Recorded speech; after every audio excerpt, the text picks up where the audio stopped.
আঞ্চলিক কথাবার্তার আঞ্চলিকতার এই সকল মার পেঁচে কেউ যদি ওনার এই বক্তব্যকে, ওনার ব্যক্তিত্বকে, ওনার নেতৃত্বকে প্রশ্নবিদ্ধ করতে চাও, আমার স্পষ্ট ঘোষণা, আমাদের সঙ্গে প্রথমে মোকাবেলা করতে হবে। 2 নম্বর কথা, আল্লামা মুহিবুল্লাহ বাবুনগরী কাউকে খুশি করার জন্য কারো বিরুদ্ধে কথা বলেন না। খুশি করতে চান একমাত্র কাকে? চিৎকার করে বলে একমাত্র কাকে? আল্লাহকে খুশি করা তার মাকসাদ, আল্লাহর রাসূলকে খুশি করা তার মাকসাদ। এই জন্য তিনি শানে রিসালাতের কথা বলেন, এই জন্য তিনি শানে সাহাবার কথা বলেন।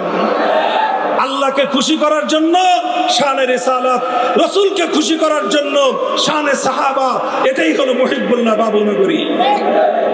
আমির হেফাজত, বাংলার আলেমকুল শিরোমণি আল্লামা শাহ মুহিবুল্লাহ বাবুনগরী বর্তমান সময়ের সকল বাতিলের মোকাবেলায় নিরপেক্ষ ভূমিকা পালন করে চলেছেন। আল্লামা জুনায়েদ বাবুনগরীর প্রধান হাতিয়ার হিসেবে, তার প্রধান সৈনিক হিসেবে জালিম শাহী ফ্যাসিবাদী শেখ হাসিনা মামুনুল হককে চিহ্নিত করেছিল।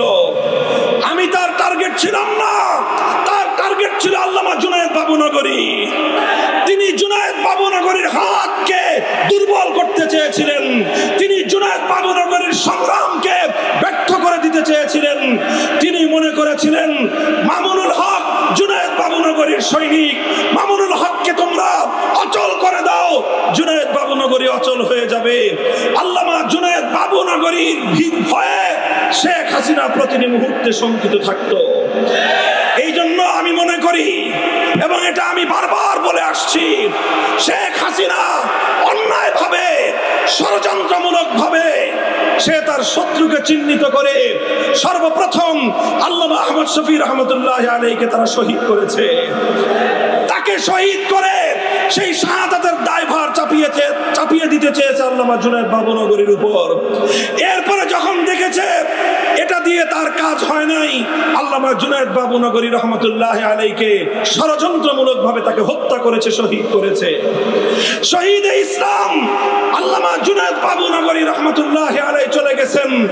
আমাকে যারা জুনায়েদ বাবুনগরীর সৈনিক মনে করত, আমি সেই ইসলাম বিদ্বেষী চক্রের সামনে স্পষ্ট ঘোষণা দিতে চাই, আল্লামা জুনায়েদ বাবুনগরী চলে গেছেন, মুহিবুল্লাহ বাবুনগরী আছে। মামুনুল হক যেরকম জুনায়েদ বাবুনগরীর দক্ষিণ হস্ত ছিল, মামুনুল হক আল্লামা মুহিবুল্লাহ বাবুনগরীর সৈনিক হিসেবে ভূমিকা পালন করে যাবে।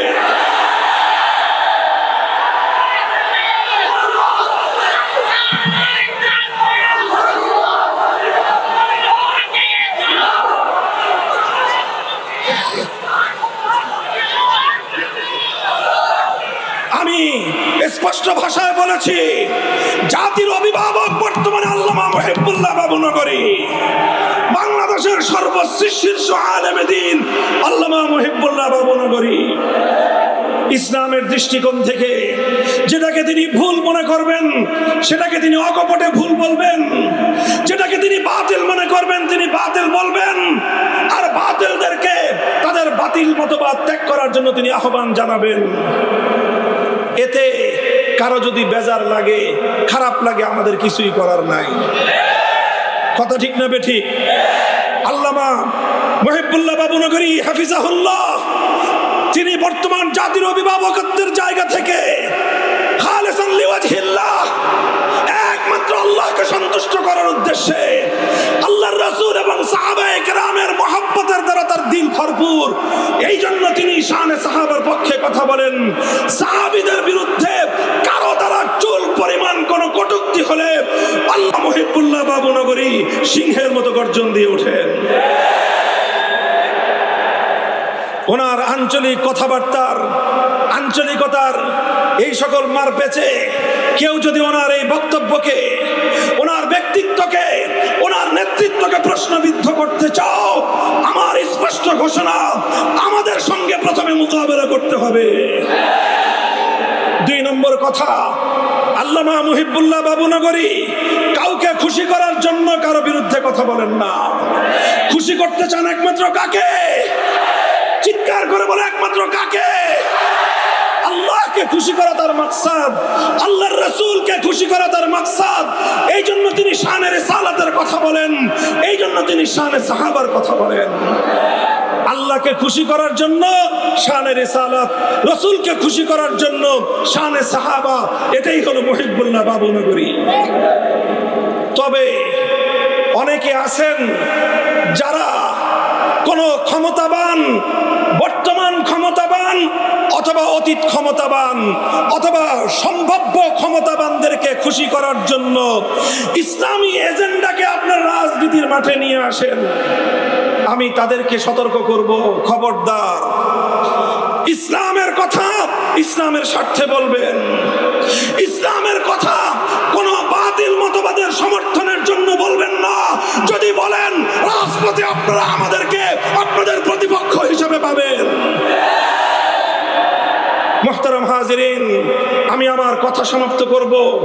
আখেরি পয়গাম আমার মদিনাতে, এই বসেন, সর্বশেষ পয়গাম মদিনায়।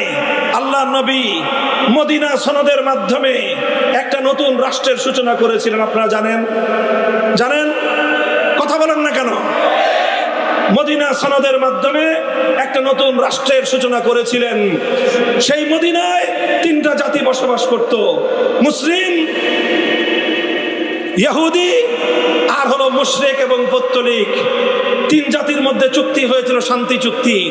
কেউ কারো বিরুদ্ধে যুদ্ধ করবে না, কেউ কারো বিরুদ্ধে শত্রুকে সাহায্য করবে না, কেউ কারো বিরুদ্ধে উস্কানি দিবে না। সর্বপ্রথম এই চুক্তি ভঙ্গ হয়েছিল ইহুদি গোত্র বনু কাইনুকায়ের মাধ্যমে। ঘটনা সিরাতের কিতাবের মধ্যে, ইতিহাসের কিতাবের মধ্যে বিস্তারিত লেখা হয় যে একজন মুসলিম নারী, সম্ভ্রান্ত মুসলিম নারী বাজারে গিয়েছে পণ্য খরিদ করতে।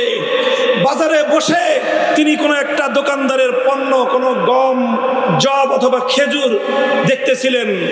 পেছন থেকে এক ইহুদি, দুষ্ট এক ইহুদি, চরিত্রহীন এক লম্পট ইহুদি এসে সেই মুসলিম সম্ভ্রান্ত নারীর কাপড়, পরিধেয় বস্ত্র, সেই বস্ত্রের যে ইজার অর্থাৎ নিম্নাঙ্গে পরিধেয় বস্ত্র, যেটাকে আমরা বর্তমানে আমাদের বাংলার আঞ্চলিক ভাষায় কোথাও পেটিকোট বলা হয়, ছায়া বলা হয়, এই জাতীয় কাপড় মদিনার নারীরা পরতেন। ওনার নিচের কাপড়টাকে পেছন দিক দিয়ে কাটা দিয়ে ওনার পিঠের সাথে যেই কাপড় পরিহিত উপরের জামা, সেই জামার সাথে আটকে দিয়েছে।